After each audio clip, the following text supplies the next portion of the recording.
देश आजाद हुआ। चंद्रशेखर आजाद का सब बच्चों ने नाम पता होगा, पता है ना बच्चों? चंद्रशेखर आजाद का नाम पता है? सरदार भगत सिंह का पता है? सरदार पटेल का पता है?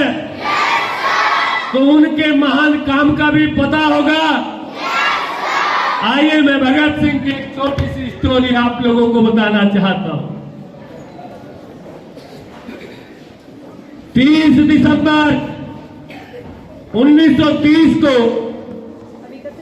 भगत सिंह जब जेल में थे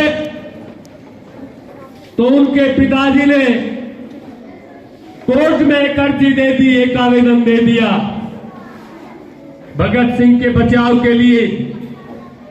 भगत सिंह ने जब इस बात का पता लगा कि मेरे पिताजी ने मेरे बचाव के लिए, मेरी जमानत के लिए एक आवेदन किया है, तो इस बात को सुनकर के भगत सिंह अपने पिता को पत्र लिखते हैं।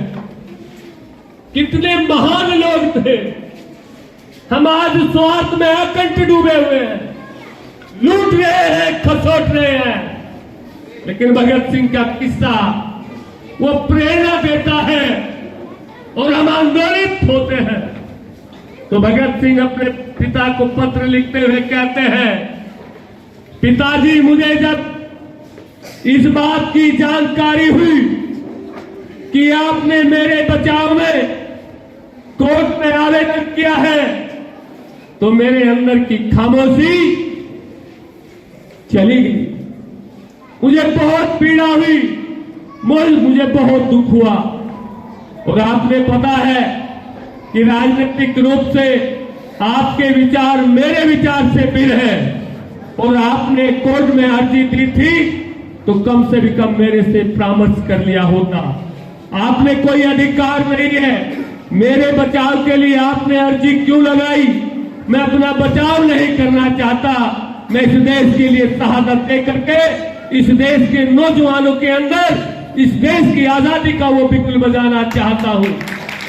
आजादी ऐसे मिली है। अरे चंद्रशेखर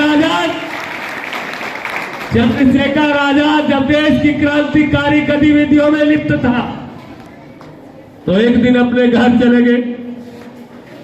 जब घर गए तो अड़ोसी पड़ोसी मिलने के लिए आए। 23-24 साल की अवस्था थी, पिस्तौल हर वक्त हाथ में रखते थे। पड़ोसी आया, पड़ोसी के बच्चे ठीक पढ़ रहे थे, काम धंधा ठीक चल रहा था, देश की आजादी में जो लगे हुए थे वो अपराधी लगते थे, वो अवारा लगते थे, वो बेकार लगते थे। तो चंद्रशेखर को बड़ी लानत देने लगा। पड़ोसी अपने आप को समझदार मानता था। पड़ोसी कहने लगा, ये मत सुनो, ये पीड़ा सुनो, ऐ मेरे नौजवानों ये दर्द सुनो। पड़ोसी कहने लगा, अरे चंद्रशेखर आजाद, तेरे ये बूढ़े मां बाप हैं, इनके पास 2 वक्त की रोटी नहीं है, टूटा फूटा मकान है, पेट की आग बुझाने के लिए इनके पास 2 वक्त की रोटी नहीं है। तू देश को आजाद कराएगा, उस ब्रिटिश हुकूमत से देश को आजाद कराएगा जिसका पूरी दुनिया में शासन है। अरे तुझे शर्म आनी चाहिए। इनकी 2 वक्त की रोटी का, मोटे झोटे कपड़े का, टूटे फूटे मकान की व्यवस्था तो की होती।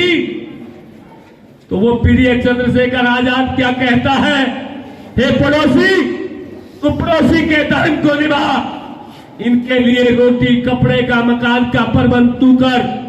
मुझे नहीं पता देश आजाद होगा नहीं होगा, लेकिन मेरी जब तक रक्तधलियों में ये खून बहता है, मैं देश की आजादी के लिए लगा रहूंगा। अगर आप लोग